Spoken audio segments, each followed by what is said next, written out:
You are enjoying the expansion of your desire. What? It does expand, doesn't it? Continually, constantly. Constant amending of desires.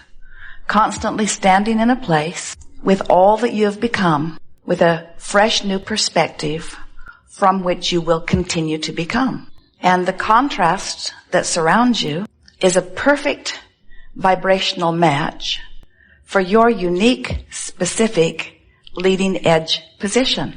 Do you know that there is not another who stands in precisely the place that you stand? So the desires or preferences that are born within you from this place that you are currently standing are uniquely yours. No one else could accurately counsel you or guide you, for no one else could accurately assess the vibrational mix of the place where you stand right now. So the contrast that you are surrounded by, enveloped by, living, attracting, your contrast, is producing for you a unique perspective from which you desire, and you cannot turn that mechanism off. You cannot cease new preferences exuding from you. They are happening on many levels of your being.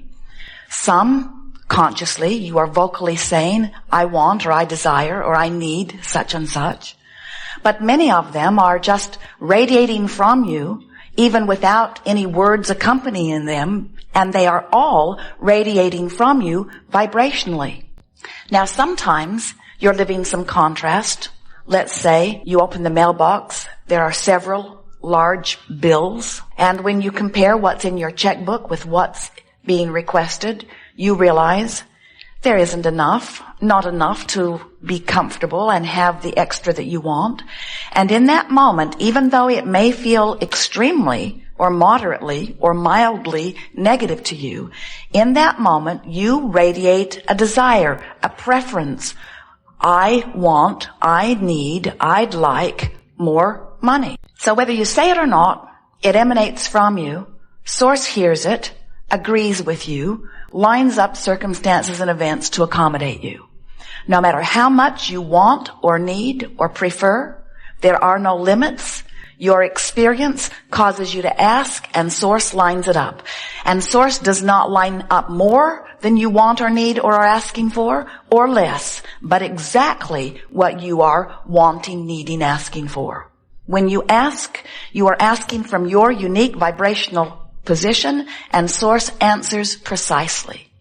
So now you've asked, and Source has answered.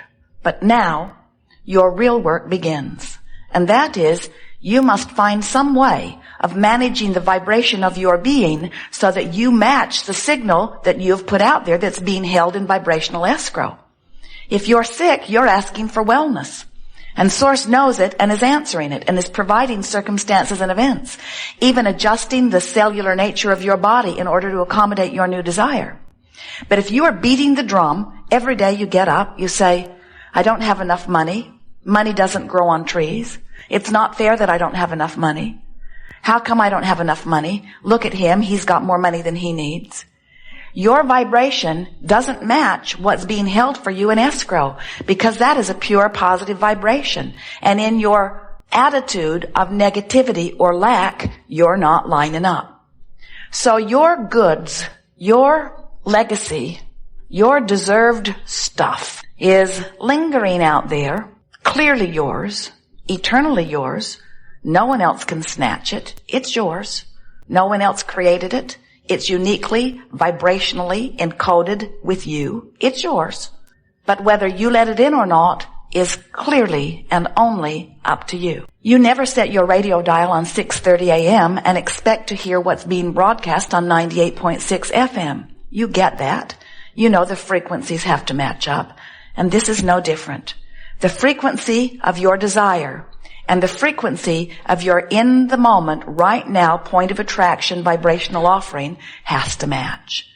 And when you are irritated that you don't have enough money, the money that is yours can't get in.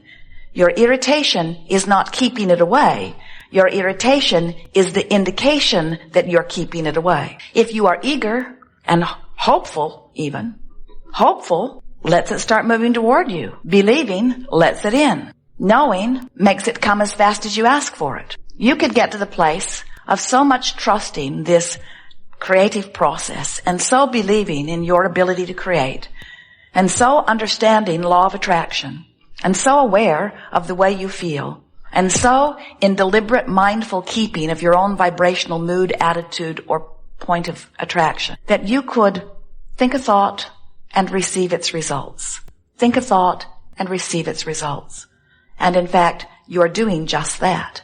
You are thinking thoughts and you are receiving the results of those thoughts. So what you're living, what's manifesting, matches precisely every single time, no exception, what you are outputting vibrationally. We call this gathering the art of allowing. And what it really means is the art of allowing your connection to your source. The art of allowing your vibrational alignment with the well-being of this universe. The art of allowing vibrational alignment with all that you consider to be good. Sometimes people misunderstand. They think allowing means looking out somewhere into their environment, finding some ridiculously awful, abhorrent thing, and then tolerating it or putting up with it. Being a doormat, just taking whatever anybody gives. Allowing is about feeling. Allowing is about vibration. Allowing is about alignment. Now, of course, in the strictest sense of the word, if you are focused upon something you don't want and feeling negative emotion as you focus upon it, you are, in strict terms, allowing this unwanted thing into your experience. But when we use the term allowing, we always mean allowing your connection to that which is really you, allowing your connection to source and to the resources of well-being that are your right. You are worthy beings. You knew it when you came. You forgot it a little bit after you got here. You are creative genius. You knew it when you came. You forgot it a little bit after you got here. You are free. You knew it when you came. You've forgotten it a little bit after you got here. You are pure positive energy. And you want that. And nothing less than that will ever be tolerable. In other words, you can't stand it when your freedom is impeded in any way. So you were born with an emotional guidance system. You were born with a system of emotion that lets you know what you're doing vibrationally. And on one end of this vibrational scale are feelings like exhilaration, passion, love, joy, appreciation, pure positive feelings. And the reason they feel the way they do is because in the feeling of them, you're focused upon something where you are giving to yourself the gift of perception of absolute freedom. Now, we use the word perception of freedom very deliberately because you are absolutely, unequivocally free. You are so free you can choose bondage. But the perception of freedom is what is necessary because no one is not free. No one can vibrate for anyone else. No one can get inside of you and offer a vibration that equals your point of attraction. Only you can do that. So since only you can do that, you are utterly free. But unless you know you are and you are applying your thoughts deliberately, then you don't feel so free. And when you don't feel free, it isn't because you aren't free. It's because you are perceiving that you are not free, even though you're really free. So up here in those good feeling emotions is the perception of absolute freedom and empowerment. On the other end of the scale, down there where despair is, down there where that feeling of desperation is, where that feeling of depression is, or fear, they all feel pretty much the same. They are vibrationally nearly equivalent. Is the perception of disempowerment, is the perception of not being free. You never are not free, but when you don't think you're free, you feel rotten. So we'll be talking a lot today about this emotional scale. And we want to show you how you can, with far less effort than it would require for you to learn QuickBooks on your computer, you can manage your own vibrational frequency. Because you were born with an emotional guidance system that lets you know how you're doing. It's really important, however, that you understand that this emotional guidance system is yours and that it's not hooked in with anybody else's. And you must decide early on that you're not going to compare how you feel with how anybody else feels, because the vibration within you cannot be regulated or even understood by the vibration of someone else. You can't ask someone else how they feel about something and then just because they feel that way, immediately begin feeling that way too. Now, we acknowledge that there is this thing called power of influence where they can demonstrate things to you and you can observe their demonstration, and in time you can begin to feel similarly. You do that all the time. And the law of attraction is helping you with that. In other words, whatever you are feeling, however you are feeling, is causing you to offer a vibration, and law of attraction is causing those same kinds of things to surround you.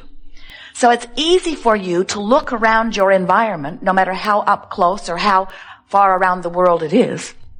It's easy for you to look around in your environment and conclude that there are facts or evidence or truth that, because they exist, deserve your attention. But we want to point out to you, and we really want you to come to knowing this. All that evidence that you are witnessing is just the result of someone else focusing it into reality. Just because it's true doesn't mean that you should give your attention to it. There are a lot of things that are true that you don't want to bring close to you. And there are a lot of things that are true that you do want to bring close to you. So don't use as your criteria for focusing on it the reality of it or the truth of it. Use how it feels when you focus upon it as your criteria of whether you want to focus upon it long enough to activate it in your vibration enough to make it your point of attraction. Focus is a powerful word. In fact, it is the most powerful word in relationship to deliberate creation. In relationship to creation in general. In other words, you're creating all the time whether you're doing it deliberately or not. Because you're focusing all the time whether you're doing it deliberately or not. You can't stop focusing. You can't stop perceiving. When you're remembering, you're focusing. When you're observing, you're focusing. When you're imagining, you're focusing. When you're pondering, commenting, whenever you're giving your attention to anything, past, present, or future, you're focusing. And if you're focusing, you're activating a vibration that has attraction quality. So when you activate a vibration, law of attraction is going to respond to your activated vibration and bring you thoughts, bring you circumstances, bring you other people that match that vibration. If you focus often enough, that activated thought will become a dominant activated thought. That's really all a belief is. A belief is just a thought you keep thinking. But when we say a belief is a thought you keep thinking, that makes it sound like you're deliberately thinking the thought. In other words, when you say, I'm thinking about something, most of you think that when you're thinking about something that you're deliberately thinking about something. And we want you to realize that you're thinking about a lot of things that you don't really want to think about. So you may be activating things in your vibration that you would not necessarily want to attract into your experience. Now don't panic. You have huge leeway. Sometimes we see our friends say, cancel, cancel. They try to suck it back before law of attraction gets hold of it and starts bringing it to them. And we want you to understand that you have enormous leeway, that the basis of your experience is truly one of well-being. And it's great fun to get out there and mix it up and think some thoughts. And in the process of thinking and feeling and thinking and feeling, honing and fine-tuning and then deciding what you want to think about. And then practicing the thought until that thought becomes easy. And then watching the manifestations begin to surround you as you've thought that thought. And then find your new place because now you've manifested all kinds of things and you have a new vantage point. And now the contrast gives you an opportunity to mold new thought. Think and feel, think and feel, think and feel. And then decide, this feels better than this. I think I will deliberately think here. And then watch as you activate that thought more deliberately until it becomes a dominantly activated thought. And then law of attraction causes things to actualize around it. And now you're standing in yet another new, wonderful place. And then the contrast is there again and you're thinking, feeling, thinking, feeling, thinking, feeling, thinking, feeling. This is the way you mold the clay. The energy that creates worlds is the clay that you are molding.